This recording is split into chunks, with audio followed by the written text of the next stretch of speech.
BPSC का exam देने का सोच रहे हैं और इकोनॉमी आपकी वीक है, तो आप पहला बात क्या कीजिएगा कि अगर आपने किसी भी टीचर का कोर्स परचेस किया है ना, किसी भी टीचर का कोर्स खरीदे हैं, तो उन टीचर ने, चाहे वो भरत सर हो केजीएस के, चाहे वो पीडब्ल्यू के सर हो, चाहे वो अंडर 24/7 के टीचर हो, अगर आपने किसी भी प्लेटफॉर्म से परचेस किया है बीपीएससी का कोर्स, तो केवल उन टीचर जो पढ़ा रहे हैं, जो सर हैं, जो मैम है, जो पढ़ा रही है इकोनॉमी, उनका केवल क्लासेस आप कंटिन्यू देखते रहिए।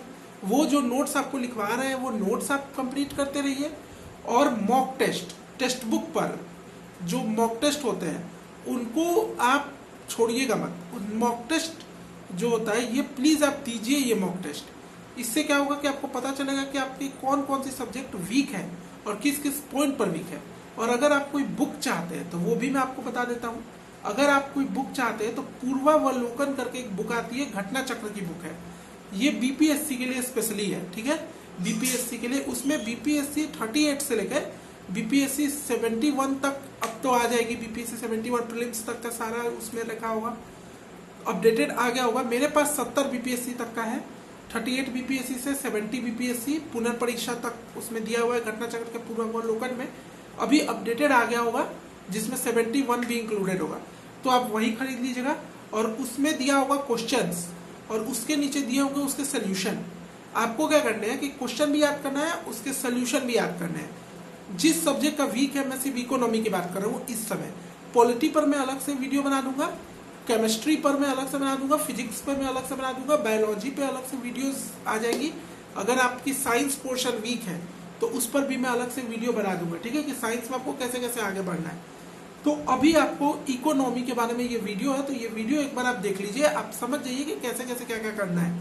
तो दूसरी जो चीज है, आप अगर ये सोच रहे हैं कि आप इकोनॉमी सब्जेक्ट को छोड़कर बाकी सब्जेक्ट को बढ़िया से पढ़कर और उसके बाद पेपर देने जाएंगे, तो इसमें कोई दिक्कत नहीं है। लेकिन आपको क्या करना होगा कि अगर आप एक सब्जेक्ट छोड़ रहे हैं ना, तो आपका जो बाकी सब्जेक्ट है वो बहुत स्ट्रांग होना चाहिए, ठीक है, ताकि, क्योंकि निगेटिव मार्किंग है प्रीलिम्स एग्जाम में, और निगेटिव मार्किंग में ये तो श्योर है कि अगर आप 1 या 2 गलती करते हैं तो आपके मार्क्स कट जाएंगे, ठीक है। तो इसके आप रिस्क नहीं ले सकते हैं बीपीएससी प्रीलिम्स एग्जाम में, जिसमें भी निगेटिव मार्किंग है, सिर्फ बीपीएससी की बात नहीं कर रहा हूँ, जिसमें भी निगेटिव मार्किंग है उसमें रिस्क लेने से बचिएगा।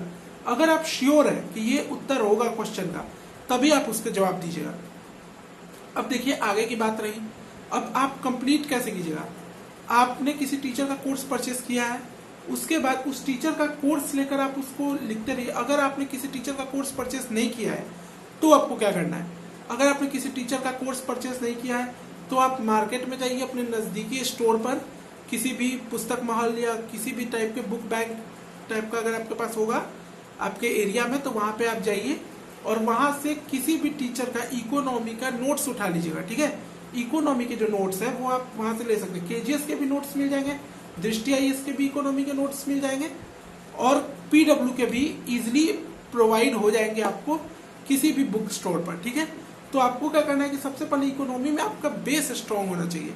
अब बेस स्ट्रांग आप कैसे करेंगे, आपको बेसिक से इकोनॉमी पढ़नी पड़ेगी, ठीक है। और बेसिक से इकोनॉमी पढ़ने के बाद जो कोर्स नहीं लिए हैं मैं उनकी बात कर रहा हूँ, क्योंकि जो कोर्स लिए हैं उनको तो टीचर्स बेसिक से पढ़ा देंगे। आपको केजीएस की बुक खरीदनी पड़ेगी या किसी भी प्लेटफॉर्म की, पीडब्ल्यू की, अड्डा की, किसी भी प्लेटफॉर्म की, दृष्टि आईएएस की, किसी भी प्लेटफॉर्म की बुक आप खरीद लीजिएगा। उस बुक को आप पढ़ने लगेगा, ठीक है, लाइन बाय लाइन उसके एक एक लाइन को रट जाइएगा, ठीक है। और अब रही इकोनॉमी में जो करंट अफेयर्स आती है उसकी बात, अब उसकी बात भी कर लेते हैं। ये वीडियो बहुत छोटी होगी और इसमें सोल्यूशन आपको दे देंगे, ठीक है। 6 से 7 मिनट की ये वीडियो होगी, उसमें आपको सोल्यूशन मिल जाएगा। तो देखिए क्या करना है, जो इकोनॉमी में जैसे जीडीपी से रिलेटेड क्वेश्चंस आ जाते हैं, राष्ट्रीय आय से रिलेटेड क्वेश्चंस आ जाते हैं बीपीएससी में कई बार, तो आपको क्या करनी है कि जो पूर्वावलोकन बुक मैंने बताई है उस बुक को ले लीजिएगा। और पूर्वावलोकन बुक लेने के बाद उसमें राष्ट्रीय आय का चैप्टर निकाल लीजिएगा, उसमें बजट का चैप्टर निकाल लीजिएगा, और जो 70 बीपीएससी में होगा, 70 बीपीएससी में होगा, उसमें सिमिलर मिला लीजिएगा कि किससे क्वेश्चंस आ रहे हैं, ज्यादा से ज्यादा क्वेश्चंस आ रहे हैं, ठीक है। आपको उसी पैटर्न पे पढ़ाई करनी है, ठीक है। तो ये वीडियो थी बीपीएससी के स्टूडेंट्स के लिए जो अभी 72 बीपीएससी देंगे, अगर आपका इकोनॉमी वीक है तो आपको बस इतना ही करना है कि आपको रट्टा मारना है पूरा इकोनॉमी को डीपली एनालाइज। जो कोर्स नहीं लिए मैं उनकी बात कर रहा हूँ, जो कोर्स लिए वो चुपचाप अपने टीचर्स जो उनको पढ़ा रहे हैं उन पर भरोसा रखिए और उनके नोट्स को याद कर जाइए। और मॉक टेस्ट बुक पर जरूर मारिएगा, साथ में पूर्वावलोकन की बुक ले सकते हैं। जिन्होंने कोर्स नहीं लिया है वो मॉक टेस्ट पर प्रिफर कीजिए, मॉक टेस्ट प्रेफर कीजिए, और मॉक टेस्ट के बाद जो पूर्वावलोकन बुक है इसको प्रेफर कीजिए, क्योंकि इसमें बहुत डीपली हर चैप्टर में बहुत डीपली सोल्यूशन दिए हुए हैं। ये आपका बहुत हेल्प कर देगा एग्जाम में। ये जो डीपली सोल्यूशन है ना, ये आपके एग्जाम में मार्क्स को बढ़ा देंगे, ठीक है। क्योंकि आपको सिर्फ प्रीलिम्स तक नहीं रुकना है, आपको आगे जाकर मेंस भी देना है।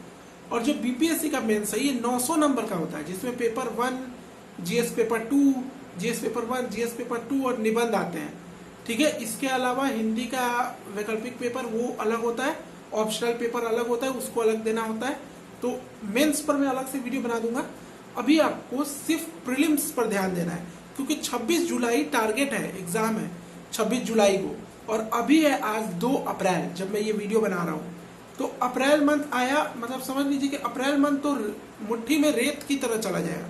अप्रैल मंथ ऐसे ही बीत जाएगा, जैसे मार्च बीत गया, फरवरी बीत गया, जनवरी बीत गया। तो जनवरी, फरवरी, मार्च, इस साल के 3 महीने कहाँ चले गए आपको पता भी नहीं चला। तो अब आप ये सोचिए कि आगे के जो 2 महीने हैं वो कितनी जल्दी कंप्लीट हो जाएंगे, क्योंकि अप्रैल के बाद आएगा मई, मई के बाद आएगा जून, और जून के बाद आएगा जुलाई। अगर आप अभी ध्यान नहीं देते हैं तो जुलाई में आप कैसे कंप्लीट कर पाएंगे। जो जुलाई मंथ है उसमें आप किस तरीके से आपको एक बात मैं आपको समझा देता हूँ।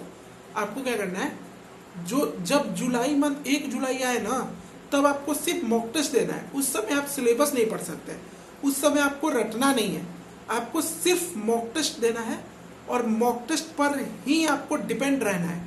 आपके मॉक टेस्ट में जितने मार्क्स ऊपर होंगे ना मॉक टेस्ट में, उतने ही ज्यादा आपके मार्क्स बढ़ते जाएंगे, ठीक है, उतने ही आपके मार्क्स बढ़ते जाएंगे। तो आप बस इतना ही कीजिएगा। और मेरा जो चैनल है आप इसको सब्सक्राइब कर लीजिए और इस वीडियो को शेयर कर दीजिए जिनका भी इकोनॉमी वीक है, क्योंकि इसके बाद मैं पॉलिटी जिनका वीक है उन पर वीडियो लाने वाला हूँ। जिनका हिस्ट्री वीक है, उनको मॉडर्न हिस्ट्री समझ नहीं आती है, या प्राचीन में बहुत सारे बच्चों को दिक्कत होता है, जिसमें मगध का उत्थान है, नंद वंश है, मौर्य वंश है, पता नहीं क्या क्या वर्धन वंश है, और भी पता नहीं क्या है, पुष्यभूति वंश है, बहुत सारे वंश हैं उसमें। और हड़प्पा सभ्यता भी है, सिविलाइजेशन भी है, बौद्ध धर्म, जैन धर्म, बहुत सारी चीजें आपको पढ़नी है। मध्यकालीन में अगर आप आते हैं तो आपको और भी बहुत सारी चीजें आपको पढ़नी है। मुगल व्यवस्था पढ़नी है, अलाउद्दीन खिलजी के बारे में पढ़ना है, आपको बख्तियार खिलजी के बारे में पढ़ना है। आपको बहुत सारा सिलेबस हिस्ट्री में है। अगर आपको समझ में नहीं आता है तो मैं आपको बता दूंगा कि किस बुक से पढ़ना है और कैसे पढ़ना है।